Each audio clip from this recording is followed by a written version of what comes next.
মাওলানা সাব্বির আহমদ নানাকি মাদ্রাসার তাকবীর জামাতের ছাত্র মাওলানা সাব্বির আহমদ। السلام عليكم ورحمة الله وبركاته. الحمد لله نحمده ونستعينه ونستغفره ونعوذ بالله من شرور أنفسنا ومن سيئات أعمالنا. من يهده الله فلا مضل له ومن يضلله فلا هادي له. ونشهد أن لا إله إلا الله وحده لا شريك له. ونشهد أن سيدنا وسندنا وحبيبنا وطبيب قلوبنا ومولانا محمد عبده ورسوله. أما بعد، فأعوذ بالله من الشيطان الرجيم. بسم الله الرحمن الرحيم. وما أرسلناك إلا رحمة للعالمين. وقال رسول الله صلى الله عليه وسلم: ارحموا من في الأرض يرحمكم من في السماء، أو كما قال عليه الصلاة والسلام. اللهم صل على محمد وعلى آل محمد كما صليت على إبراهيم وعلى آل إبراهيم إنك حميد مجيد. اللهم بارك على محمد وعلى آل محمد كما باركت على إبراهيم وعلى آل إبراهيم إنك حميد مجيد.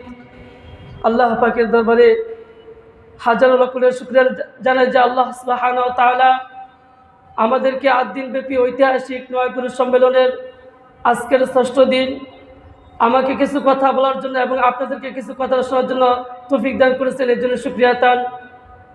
সবাই বলে আলহামদুলিল্লাহ। আমি যে আয়াত এবং হাদিস পাঠ করেছি ইনশাআল্লাহ এই ব্যাপারে কিঞ্চিত আলোচনা করার চেষ্টা করব। ওয়া তৌফিক ইল্লা বিল্লাহ। আমি যে আয়াত তেলাওয়াত করেছি আল্লাহ তাআলা আয়াতের মধ্যে বলেন ওয়া মা আরসালনাকা ইল্লা রাহমাতাল লিল আলামিন।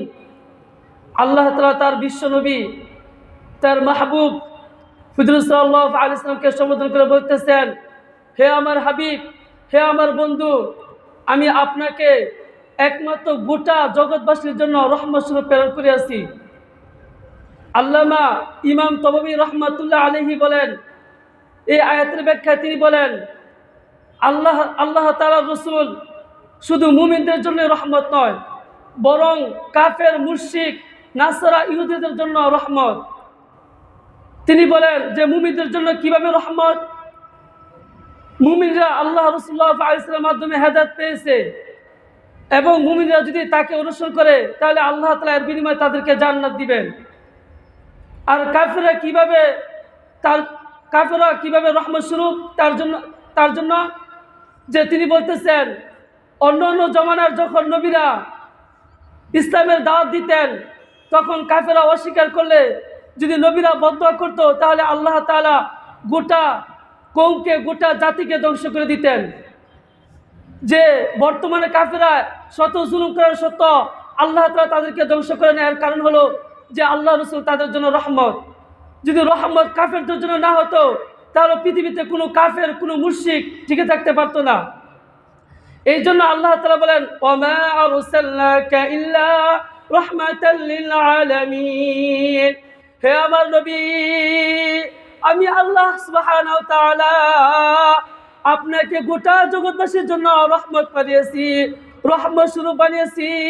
কেমন রহমত আমার নবী! নবীর জীবনের দিকে দেখেন, উম্মতের জন্য গোটা জিন্দেগি শুধু উম্মতি উম্মতি করিয়া গেছে। শুধু মানুষ তো সামাজিকভাবে মানুষদেরকে সহযোগিতা বা সাহায্য করলে মানুষ বলে যে লোকটা দয়াবান। আমার আল্লাহ রাসূল সাল্লাল্লাহু আলাইহি ওয়াসাল্লাম শুধু সামাজিকভাবে নয়, গোটা রাষ্ট্রভাবে মানুষের প্রতি তিনি একটু বেশি দয়াশীল ছিলেন। শুধু তাই না, তিনি সবচেয়ে বেশি যে দিকটা দয়াশীল সেটা হলো উম্মতকে কিভাবে জাহান্নামের আগুন থেকে বাঁচাবেন। তিনি উম্মতকে কখনো উম্মতের জন্য বদদুয়া করেননি, কারণ তিনি উম্মতের জন্য রহমত স্বরূপ প্রেরণ হয়েছিলেন। মক্কার জমানায় যখন আল্লাহ রাসূলুল্লাহ আলাইহি ওয়াসাল্লাম মক্কার মানুষদেরকে দাওয়াত দিতেছেন, আল্লাহ তাআলার মক্কার মানুষরা যখন দাওয়াত গ্রহণ করে না, শত জুলুম নির্যাতন গ্রহণ করার পর আল্লাহ রাসূল তাদেরকে কখনো বদদুয়া দেননি। সাহাবীরা বলতেছেন, হে আল্লাহ রাসূল, এই কাফেরদের জন্য বদদুয়া করুন যাতে আল্লাহ তাদেরকে ধ্বংস করিয়া দেয়। আল্লাহ রাসূলুল্লাহ আলাইহিস সালাম ওই সাহাবীর দিকে রাগান্বিত হয়ে বললেন, তুমি কি বলতেছ? আমি হলাম গোটা জগৎবাসীর জন্য রহমত হিসেবে আল্লাহ তাআলা আমাকে প্রেরণ করিয়াছে, তাহলে আমি কিভাবে তাদের জন্য বদদুয়া করতে পারি? আল্লাহ রাসূলুল্লাহ আলাইহিস সালাম উম্মতের প্রতি কি মায়া! তিনি যখন মক্কা থেকে তায়েফে গেলেন, মক্কার মানুষ যখন ইসলাম গ্রহণ করে না, আল্লাহ তাআলার কালিমা গ্রহণ করে না, তখন তিনি মক্কা থেকে তায়েফে গেলেন আল্লাহ তাআলার কালিমার দাওয়াতের জন্য। ওইখানে তায়েফের যে তিনজন নেতা ছিল, তাদের প্রথমের কাছে যাওয়ার পর তিনি বলতেছেন, আমি তোমার চেহারা দেখতে চাই না, তুমি চলে যাও। আরেকজন বলতেছেন, আল্লাহ তাআলা কেন কুরাইশ বংশের মধ্যে নবী প্রেরণ করলো? এই বংশ ছাড়া কি আর কোনো বংশ নাই? আরেকজন বলতেছেন, যাও যাও, আমি তোমাকে দেখতে চাই না, আমি তোমাকে দেখতে চাই না। তারা আল্লাহ রাসূলকে এতটা অপমানিত করেছেন, এখানে ক্ষান্ত হন নাই, বরং তারা তায়েফের সমস্ত দুষ্ট ছেলেদেরকে রাসূলুল্লাহ সাল্লাল্লাহু আলাইহি ওয়াসাল্লাম এহলিয়া দিলেন, বললেন, যাও তাকে পাথরে নিক্ষেপ করে তার শরীর ক্ষত বিক্ষত করে দাও। আল্লাহ রাসূলের সাথে ছিলেন হযরত যায়েদ ইবনে হারেসা রাদিয়াল্লাহু তাআলা আনহু। তায়েফের দুষ্ট ছেলেরা আল্লাহ রাসূলকে চতুর্দিকে পাথর নিক্ষেপ করতেছেন, পাথরের আঘাতগুলো মাথায় লাগতেছে, গাল মুবারকে লাগতেছে, শরীরে লাগতেছে। যায়েদ ইবনে হারেসা বলেন, আমি আল্লাহ রাসূলকে বাঁচানোর জন্য আমি ডাল হয়ে গেছি, আমি কোন দিক দিয়ে যাবো? সব দিক দিয়ে কাফেররা আমার আল্লাহর হাবিবকে চতুর্দিক দিয়ে পাথর নিক্ষেপ করতেছে। আল্লাহ রাসূলের এতটাই জুলুম নির্যাতন করেছে, আল্লাহ রাসূল সেখানে অজ্ঞান হয়ে গেছে, বেহুশ হয়ে গেছে। আল্লাহ তাআলা জিবরাইল আলাইহিস সালামকে পাঠালেন, হে জিবরাইল, যাও আমার বন্ধুকে সেখান থেকে উদ্ধার করো। হযরত জিবরাইল আলাইহিস সালাম এসে আল্লাহ রাসূলকে একটি পাহাড়ের মধ্যে নিয়ে গেলেন। পাহাড়ে নিয়ে যাওয়ার পর আল্লাহ রাসূলুল্লাহ সাল্লাল্লাহু আলাইহি ওয়াসাল্লাম কিছুক্ষণ পর জ্ঞান ফিরলেন। জ্ঞান ফেরার পর তিনি হুঁশ ফেরার পর হযরত জিবরাইলকে বলতেছেন, ভাই জিবরাইল, আপনি এখানে কেন? এখানে কি জন্য এসেছেন? জিবরাইল আলাইহিস সালাম বলতেছেন, আল্লাহ তাআলা আসমান থেকে সব কিছু দেখেছে যে তায়েফের বাসীরা আপনার প্রতি কি জুলুম করেছে, কি অন্যায় করেছে, কি নির্যাতন করেছে। আল্লাহ তাআলা আমাকে পাঠিয়েছেন আপনাকে সাহায্য করার জন্য। আপনি শুধু আমাকে অনুমতি দিন, আমি গোটা তায়েফবাসীকে এক হাতে উপরে উঠিয়ে আসমান থেকে এমনভাবে নিচে ফেলাবো, কিয়ামত পর্যন্ত তারা নিচে যাবে। পৃথিবীর মানচিত্রে তায়েফ বলতে কোনো দেশ থাকবে না, কোনো শহর থাকবে না, কোনো গ্রাম থাকবে না। আল্লাহ রাসূল বলতেছে, না না জিবরাইল, তাদেরকে তুমি ধ্বংস করিও না, তাদেরকে ধ্বংস করিও না। কিছুক্ষণ পর পাহাড়ে নিযুক্ত ফেরেশতা বলতেছেন, হে আল্লাহ রাসূল, আমি হলাম পাহাড়ে নিযুক্ত ফেরেশতা, আমাকে আপনি হুকুম দেন। ওই যে পাহাড় আর ওই পাহাড়, দুই পাহাড়ে আমি এমনভাবে তাদেরকে চাপা দিব, তাদেরকে মাটির সাথে আমি মিশিয়ে দিব, পৃথিবীর মানচিত্রে তায়েফ বলতে কোনো দেশ থাকবে না। আল্লাহ রাসূল বলতেছে, না না, তোমরা তাদেরকে ধ্বংস করিও না, তোমাদের সাহায্যের প্রয়োজন নাই, তোমরা চলে যাও। আল্লাহ রাসূল কতটা তার উম্মতের জন্য দয়ালু, তিনি আসমানের দিকে হাত উঠে আল্লাহ তাআলার কাছে বলতেছেন, আল্লাহ, তারা তো আমাকে পাগল বলে, তারা আমাকে কবি বলে, তারা আমাকে গণক বলে, কিন্তু আপনি তো জানেন আমি পাগল না, আমি গণক না, আমি কবি না। আল্লাহ, তারা আমাকে চিনে নাই, তারা আমাকে জানে নাই, তারা না বুঝিয়া আমার উপর জুলুম করেছে, অত্যাচার করেছে। আপনি তাদেরকে ধ্বংস করিয়েন না। হয়তো তারা ঈমান আনেনি, কিন্তু তাদের পরবর্তী বংশ, তাদের পরবর্তী প্রজন্ম আপনার কালিমা রিসিভ করবে, আমার দাওয়াত গ্রহণ করবে। আপনি তাদেরকে ধ্বংস করিয়েন না। আল্লাহ রসুলের এই কান্না গোটা আসমানবাসীকে কান্না করিয়াছে। ইতিহাসে পাওয়া যায় সমস্ত আসমানের ফেরেশতারা দুইবার কান্না করেছিল। একবার কান্না করেছিল সাইয়েদুনা ইব্রাহিম আলাইহিস সালাম, যখন তার ছেলেকে জবাই করার জন্য, ইসমাইল আলাইহিস সালামকে আল্লাহর হুকুমে জবাই করার জন্য নিয়ে গেলেন মরুভূমির মধ্যে। ইসমাইল আলাইহিস সালামকে যখন জবাই করবে, তখন গোটা ফেরেশতারা কান্না করে বলতেছেন, আল্লাহ, আপনার খলিলকে থামান, আপনার খলিলকে থামান। পৃথিবীর ইতিহাসের মধ্যে একটা করুণ ইতিহাস হয়ে যাবে, বাবার হাতে ছেলের খুন। এই দৃশ্য দেখিয়া গোটা আসমানের ফেরেশতারা কান্না করেছিল। আল্লাহ তাআলা বলতেছেন, হে ফেরেশতারা, আমি যা জানি তোমরা তা জানো না। আল্লাহ তাআলা জিবরাইল আলাইহিস সালামের মাধ্যমে একটি দুম্বা প্রেরণ করলেন। ইসমাইল আলাইহিস সালামের পরবর্তী ওই দুম্বা আল্লাহ তাআলা জবাই করে দিলেন।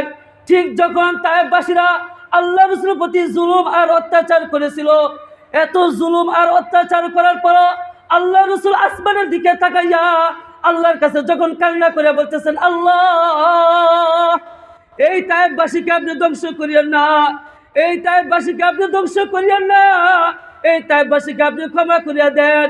আল্লাহ রাসূলের এই কান্না দেখিয়া গোটা আসমানের ফেরেশতারা কান্না করে বলতেছেন, এটা কেমন মায়ের নবী, এটা কেমন মায়ের নবী। তার প্রতি এত জুলুম নির্যাতন করার পর আল্লাহ তাআলার কাছে তাদের জন্য ক্ষমা চাইতেছে। কিন্তু আফসোস, ওই দুর্ভাগা তায়েফবাসী আল্লাহ রাসূলকে ছিল না।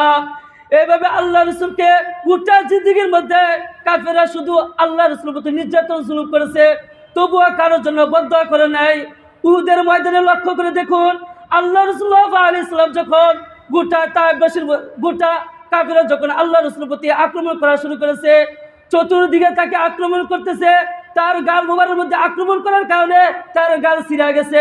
মাথার মধ্যে লোহার টুপি ছিল, লোহার টুপি ভাঙিয়া তার মাথার মধ্যে ঢুকিয়া গেছে, তার দাঁত মুবারক শহীদ করে দিছে। তবু আল্লাহ রাসূল বদদোয়া করে নাই, বরং আল্লাহর কাছে বলছে, আল্লাহ, তারা আমাকে চিনে নাই, তারা আমাকে জানে না, আপনি তাদেরকে ক্ষমা করে দেন, তাদেরকে মাফ করিয়া দেন। হযরত আয়েশা সিদ্দিকা আল্লাহ রাসূলুল্লাহ আলাইহিস সালামের পায়ের সময় খেদমত করতেন। একদিন আল্লাহ রাসূলের পিঠটা দেখতেছেন, পিঠটা দেখার পর দেখতেছেন গোটা শরীর হলো সাদা, কিন্তু পিঠটা যেমন বসন্তের দাগগুলো পড়ে গেছে। আয়েশা সিদ্দিকা এগুলো দেখিয়া খুব কষ্ট পাইছেন। বলতেছেন, আল্লাহ রাসূল, এই পিঠের দাগগুলো, এটি কিসের দাগ? আপনার কি কোনো বসন্ত হয়েছিল বা কোনো রোগ হয়েছিল যার কারণে এত দাগগুলো এত স্পষ্টভাবে বোঝা যাইতেছে? আল্লাহ রাসূল বলতেছেন, হে আয়েশা, তুমি কি বলো? আমার শরীরে বসন্ত হওয়ার দূরের কথা, আমার শরীরের মধ্যে একটা মশা মাছি বসা আল্লাহ তাআলা হারাম করে দিয়েছে, আর বসন্ত কিভাবে হবে? আম্মা জান আয়েশা বলতেছেন, হে আল্লাহ রাসূল, তাহলে কি এটা কি উহুদের সময় যখন কাফেররা আপনার প্রতি জুলুম করেছিল, আঘাত করেছিল, সেই আঘাতের ছিল কিনা? আল্লাহ রাসূল বলেন, না না আয়েশা, না, এটা হলো যখন আমি তায়েফে দাওয়াত দিতে গেছিলাম, তখন আমাকে তায়েফবাসীরা আমার উপর পাথর নিক্ষেপ করিয়া করিয়া আমার এই পিঠকে ক্ষত বিক্ষত করিয়া দিছে। আম্মা জান আয়েশা বলতেছেন, হে আল্লাহ রাসূল, গোটা শরীরটা কত সৌন্দর্য, কত সুন্দর, আর এই পিঠটা, আপনার পিঠটার কারণে, এই পিঠের দাগের কারণে খারাপ দেখা যায়। আপনি আল্লাহ তাআলার কাছে দোয়া করুন যাতে আল্লাহ তাআলা এই পিঠের দাগগুলো দূর করিয়া দেয়। আল্লাহ রাসূল বলতেছেন, না না আয়েশা, না, তুমি কি বলতেছো? এই দাগের প্রতিটা বদলায় বদলায় কাল হাসরের ময়দানে আমি আল্লাহ তাআলার কাছে আমার এক একটা উম্মতকে, হাজার হাজার উম্মতকে আমি জাহান্নাম থেকে মুক্ত করে জান্নাতে নিয়ে যাব। আল্লাহ রাসূলের গোটা জিন্দেগিটাই ছিল শুধু তার উম্মতকে চিন্তা করা, উম্মতকে কিভাবে জাহান্নাম থেকে জান্নাতে নিয়ে যাবে এই চিন্তা ফিকির করে। অল্প বয়সে তার দাড়িগুলো পেকে গেছে, অল্প বয়সে তার চুলগুলো পেকে গেছে, শুধু উম্মতের মায়া করিয়া। শুধু তাই না, আল্লাহ তাআলা গোটা নবীদেরকে একটি স্পেশাল দোয়া দিয়েছেন, যে দোয়া যেভাবে করা হোক সেইভাবে আল্লাহ তাআলা কবুল করবেন। এমনিতে সমস্ত পয়গম্বরের দোয়া কবুল হবে, কিন্তু একটা স্পেশাল দোয়া, এটা যে নবী যেভাবে কবুল দোয়া করুক আল্লাহ তাআলা কবুল করবেন। সমস্ত নবী আম্বিয়া কেরাম তাদের দোয়াগুলো দুনিয়ার মধ্যে ব্যবহার করে ফেলছেন, তারা দুনিয়ার মধ্যে এগুলো প্রয়োগ করে ফেলছেন। আল্লাহর হাবিব কতটা বুদ্ধিমান, কতটা দয়াবান তিনি বলেন না যদি আমি এখানে দোয়া করে ফেলি তাহলে তো এই দোয়া হয়ে গেছে, না না, আমি এই দোয়া আমার উম্মতের জন্য রিজার্ভ রেখে দিয়েছি। কাল কিয়ামতের দিন যখন কঠিন হাসরের ময়দান আমার উম্মত ইয়া নাফসি করবে, তখন আমি আল্লাহ তাআলার কাছে দোয়া করব, হে আল্লাহ আমার উম্মত ঈসা আলাইহিস সালাম, ইব্রাহিম আলাইহিস সালাম, সমস্ত নবীরা ইয়া নাফসি করবে। শুধু একজন মানুষ বলবে হে আল্লাহ আমার উম্মত। আল্লাহ তাআলা বলবেন হে হাবিব দুনিয়ার মধ্যে শুধু উম্মত করে আছেন, এখানেও উম্মতই করবেন। সমস্ত মানুষরা হাসরের ময়দানে তারা বিচার কার্য শুরু হওয়ার জন্য ছটফট করবে। কোনে যাবেন? বাবা আদম আলাইহিস সালামের কাছে গিয়ে বলবেন, বাবা আদম আপনি তো আমাদের আদি পিতা, আপনি তো পৃথিবীর সর্বপ্রথম মানুষ, সর্বপ্রথম নবী, আপনি আল্লাহ তাআলার কাছে দরখাস্ত করুন যাতে আল্লাহ তাআলা দ্রুত বিচার কার্য শেষ করে। হযরত আদম বলতেছে, না না, আমার পক্ষে সম্ভব নয়, আমি আল্লাহ তাআলার আদেশকে লঙ্ঘন করেছি, আমি জান্নাতে যে আল্লাহ তাআলা যেই ফল নিষিদ্ধ করেছে আমি সেটা খেয়েছি, আমার পক্ষে সম্ভব না। তোমরা কালিমুল্লাহ মুসা আলাইহিস সালামের কাছে যাও। সমস্ত মানুষ মুসা আলাইহিস সালামের কাছে যাবে, বলবে হে আল্লাহর পয়গম্বর মুসা, আপনি তো আল্লাহ তাআলার প্যারা নবী, আল্লাহ তাআলার কথা বলেছেন। বলে 25 মিনিট সময় দিয়েছি, 20 মিনিট দেয়নি, লোক আছে তো বলছি তো। মুসা আলাইহিস সালাম বলতেছেন আমার পক্ষে সম্ভব না, কারণ আমি বনি ইসরায়েলের মধ্যে একজন লোককে থাবা পেরে আমি তাকে কি করেছি, হত্যা করে ফেলেছি। তোমরা ঈসা আলাইহিস সালাম যাও। ঈসা আলাইহিস সালাম বলবেন, না না, আমার পক্ষে সম্ভব নয়। গোটা পৃথিবীর সমস্ত নবীর উম্মতেরা সবাই মিলিয়া ঈসা আলাইহিস সালাম যাও আখির জামানার নবী মুহাম্মদুর রাসূলুল্লাহ সাল্লাল্লাহু আলাইহি ওয়াসাল্লামের কাছে যাও, তিনি একমাত্র তোমাদের জন্য সুপারিশ করবেন। আল্লাহ রাসূলুল্লাহ সাল্লাল্লাহু আলাইহি ওয়াসাল্লাম তখন মাকামে মাহমুদের মধ্যে সেজদা অবস্থায় আল্লাহ তাআলার কাছে কান্না করবেন, আল্লাহুম্মা উম্মতি, হে আল্লাহ আমার উম্মতের কি হবে। তখন আল্লাহ তাআলা বলবেন, হে নবী আপনার মাথা আপনি উঠান, আপনি যা চাইবেন আমি তাই দিব, আপনি যা সুপারিশ করবেন আমি তাই গ্রহণ করব। আল্লাহ রাসূল এই কথা বলার পর আল্লাহ তাআলা এই কথা বলার পর আল্লাহ রাসূল মাথা উঠাবেন। আল্লাহ তাআলা বলবেন, যান আমি বিনা হিসাবে 70,000 উম্মতকে আপনার উম্মতকে জান্নাত দিয়ে দিলাম।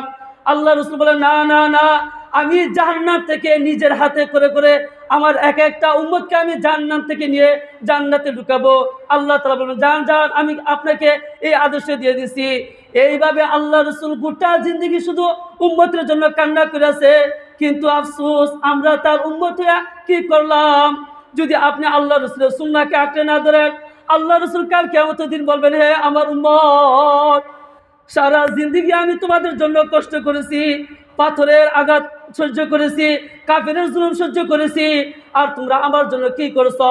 এই জন্য আল্লাহ তাআলার জান্নাত পেতে হলে অবশ্যই আল্লাহ রাসূলের সুন্নতকে আঁকড়ে ধরতে হবে। আল্লাহ রাসূলের সুন্নত যদি না ধরেন খোদার কসম কোনোভাবে জান্নাত আপনার পাওয়া সম্ভব না। এই জন্য আমাদেরকে যদি জান্নাত পেতে হয় তাহলে একমাত্র আল্লাহ এবং তার রাসূলকেই আঁকড়ে ধরতে হবে। আল্লাহ তাআলা আমাদেরকে মৃত্যুর আগে আল্লাহ রাসূলের সুন্নাতকে পরিপূর্ণভাবে আঁকড়ে ধরে আমাদেরকে আল্লাহ তাআলা যাতে মৃত্যু দেন। ওয়া মা আলাইনা ইল্লাল বালাগ। আসসালামু আলাইকুম ওয়া রাহমাতুল্লাহ।